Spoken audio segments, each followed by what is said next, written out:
Само во месец април, без лиценци останаа одгледувачите Каноби, Кабеири, Андерсон Леонард Фармацеутикал, Рейгрин, Канафилд, Крушево Ветинт, сите со седиште во Скопје, како и Солидис Хербал од Струмица, Грин Медикал Терапи од Чучер Сандово и Беланч од Битолско Кравари.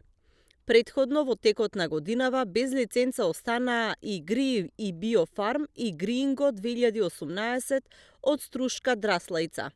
Иако неколку од оние на кои владата им ги одзела претходно доделените одобренија за работа во медиумите беа поврзани со претходни полициски акции, Дуковски, председател на Сдруженијето Мак Канабис, објаснува дека тоа е резултат на губење на бизнис интерес, затоа што власта не им овозможила на компаниите олеснување во извозот.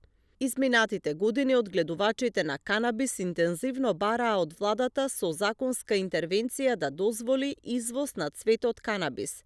Мак Канабис предупредуваше дека има големи дневни загуби затоа што ја немаат оваа можност. Пораката беше дека на странски компании кои инвестирале милиони евра, тоа им било ветувано повеќе пати.